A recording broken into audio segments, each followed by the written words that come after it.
Hello, hello.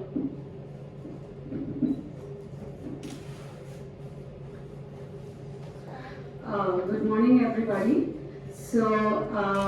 Today is the last day of WEF in India, and we are going to discuss one of the most interesting and important topics that concerns every human being, not just women, but especially women. So today's topic is empathy and emotional well-being. And here with me in the panel is Aparna Gulavani and I'm Vaisakhi Saha. So we both are going to discuss this topic, and I will let Aparna self-introduce when she takes her turn to speak. So I will just begin the talk for myself. So we are first feeling beings before we are emotional. We are first feeling beings before we are human beings. So all the dysfunction of humanity, all the violence, all the diseases, all the anger outbursts, all the wars and conflicts, all of that resides in the emotional body. And the emotional body is where we have the solar plexus chakra. So that's where we feel most of the time. You know, they say tune into your gut. So the gut is always right. And oftentimes we have very difficult emotions because we are in this dual world of contrasts, and we don't know how to handle those difficult emotions. If we don't express them, if we suppress them, then we might get a disease like diabetes or cancer. And if we express them, let's say anger or rage or provocation, then it can also lead to some kind of destruction. So how do we handle emotions and feelings? You know, this is the most difficult area for humanity because all our problems come from the emotional body. So I will focus mainly on empaths today because empaths have an extra hard time to deal with their emotions and feelings, and since this topic deals with empathy and emotional well-being, I want to specifically talk about people who are empaths, including me. Like, I was a born empath. So empaths usually people who go out of their way to help others. There are two types of empaths: the wounded empath and the healed empath. So the wounded empath usually has its dysfunction from childhood. So there may be certain expressions that were inhibited by their parents, or there may be some things that they didn't want to do but they were forced to do by their parents. So they experience very painful childhood, and because of that they can't distinguish between another person and themselves. So empaths usually don't have a sense of self. They don't have boundaries. They don't know who they are, and they don't have a definition of the self. Now, this has some gifts, but before going to the gifts, I want to talk about the shadow aspects of being an empath. So, empaths very quickly, they take upon others' pain, and they get into very toxic relationship dynamics. Usually, they get into relationships with narcissists. Now, I want to explain what happens here. Because an empath is overgiving, often they are self-abandoning. They don't know what they want because they are not tuned into their own feelings. They don't have their own boundaries.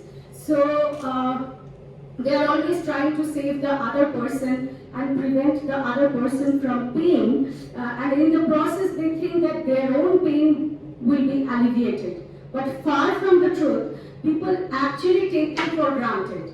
And they get into relationships with toxic narcissists who actually keep taking and taking and taking until they get depleted, and then they develop resentment because they don't receive anything. So this self-abandoning, people-pleasing tendency, it kind of triggers them in the long run, and it makes them feel insignificant.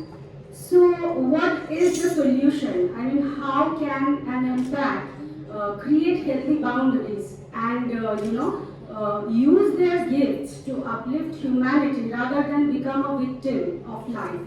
So the first thing an empath has to learn is that saying no to others actually means saying yes to the self.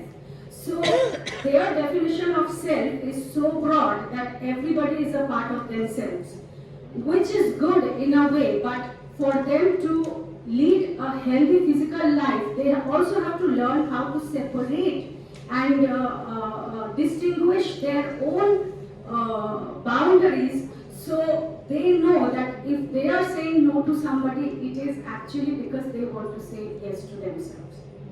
And the healed empath can actually use their gifts of empathy to create a strong sense of self and healthy boundaries in relationships, and that is what is really necessary to uplift humanity from all the trauma and turmoil that we are going through today. And including, like, for narcissists, they need a little dose of empathy, and empaths need a little dose of narcissism, which is called inclusive narcissism, where they have a sense of themselves and also they have a sense of others. So it's like they have a positive image about themselves and others, and that is actually a healthy way of dealing rather than just giving and then getting depleted and feeling resentment. So I will hand over the mic now to Aparna to see what she has to say on the topic today, and after that we can wrap up.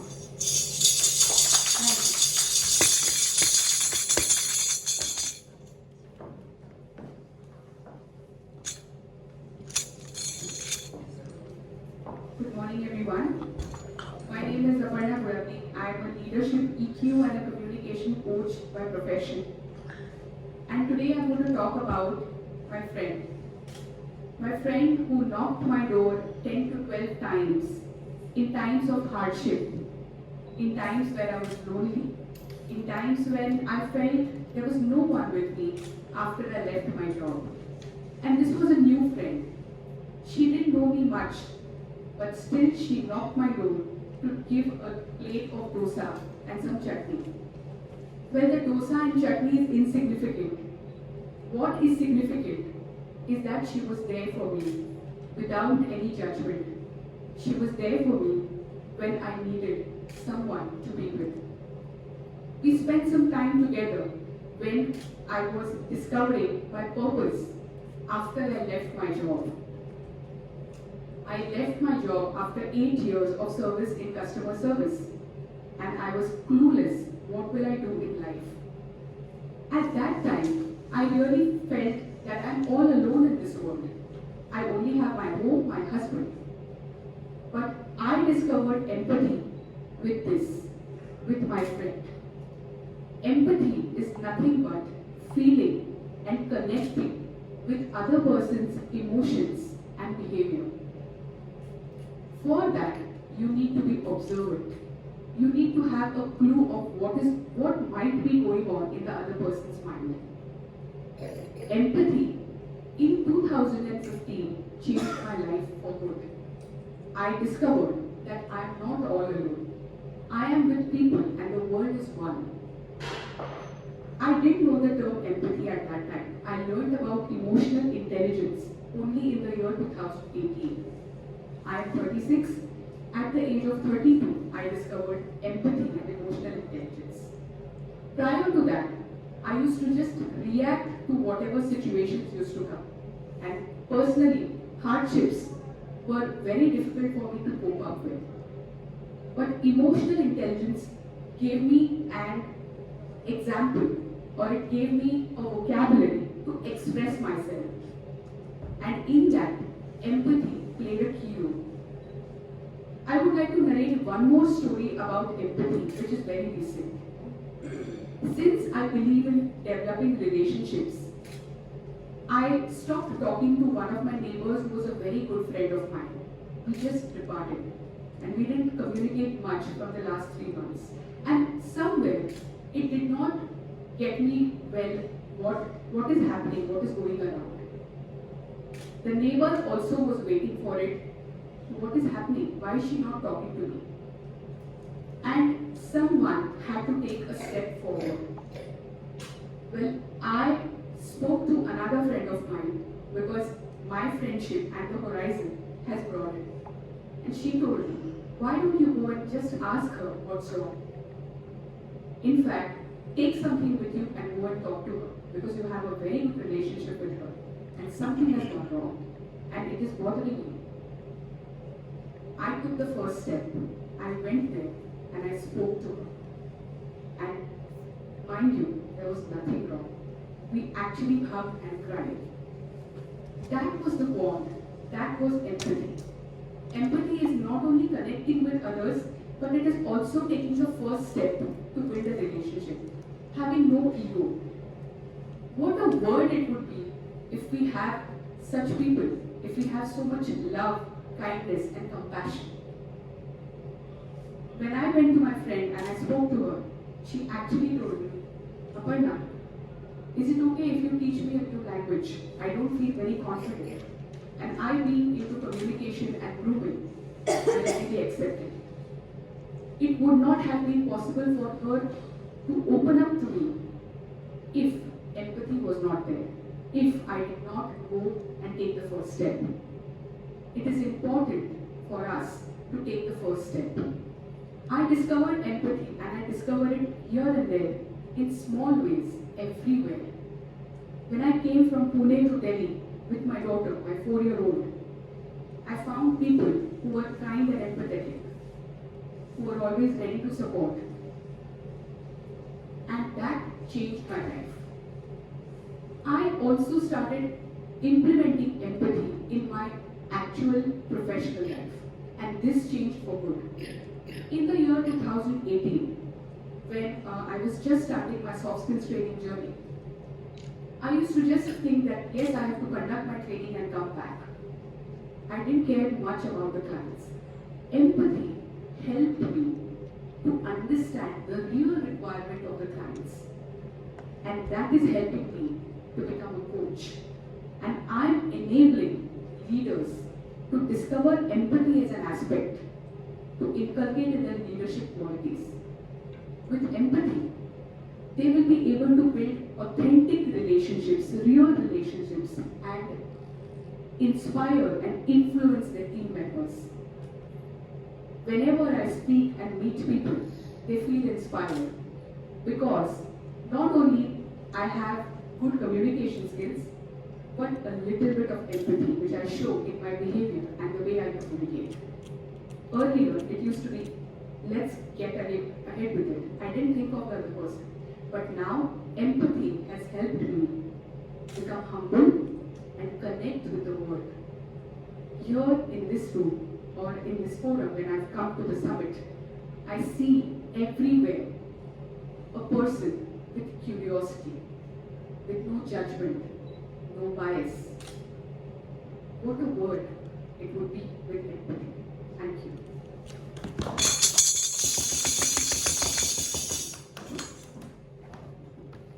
Thank you, Aparna, for sharing your thoughts about empathy. And we really do need more empaths in this world of turmoil and turbulence and trauma. But we need healthy empaths who know how to set boundaries and who know how to help people without losing themselves in the process. So I think Aparna just demonstrated what an empath's role is, and I told you how an empath can take on more healthy leadership in this world. So briefly, I forgot to introduce myself. So I'm an author, speaker, and a globetrotter. So I've lived all over the world. Now I've interacted with people from all continents, and I have noticed these kind of emotional behaviors in people and how people act out of unresolved emotions and how that destroys relationships and either because they are not expressing it or they are not processing their emotions properly, and that can really wreak havoc on the most important relationships in our lives. So we all need to give more definition to the emotional body and honor our emotions, no matter good or bad, healthy or unhealthy, and learn from them what they are telling us, because emotions are our internal guidance system. They are like our inner compass, telling us what is true for us in the moment. Thank you. You have a question? Yeah, I have a question. Yeah, sure. Yeah, as we said that empathy, we must have empathy. So, if like how I'm just confused whether I have an empathy, sympathy or not. So, how do we develop that empathy for someone? So, empathy is a skill that comes, those who are empaths, it comes to them naturally. Now, if you want to develop empathy, the only thing you have to do is take the other person in front of you as a part of yourself. And that's it, you will become an empath.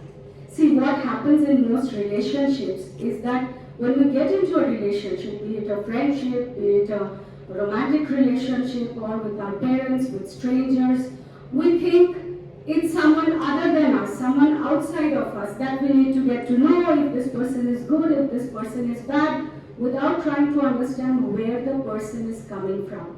Everybody has a story. Everybody has a painful story. Everybody has a background. Sometimes we judge people too quickly. So that is not being empath. So if you want to develop the skills of empathy, all you have to do is take the other person as a part of yourself, not a part. And that is when you will fall in love with people. You will fall in love with humanity. And when you fall in love with people, there will be no room for destruction, for destructive behaviors, because you know that what that person is expressing, tomorrow you may be expressing that same difficult emotion. So you lend them an understanding here and let them process their difficult feelings rather than just rejecting them because they are getting into an angry outburst or things like that. I hope I answered your question. Any more questions? Anybody? Okay, so we will conclude this session today, and you have something? Yes. Oh, okay, fine. You can take over the mic.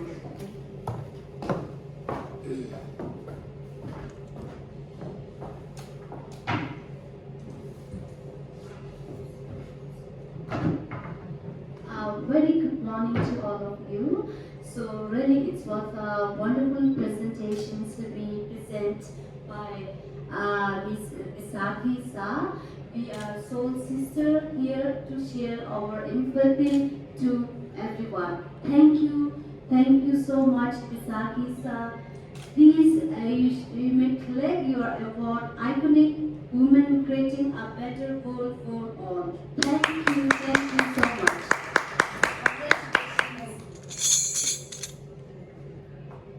Look here.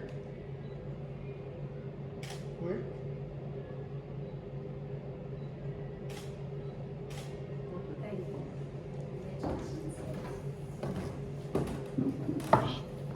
Next, I would like to call Aparna, volunteer soul sister. Please collect your award, Iconic Woman Creating a Better World for All. Thank you and congratulations.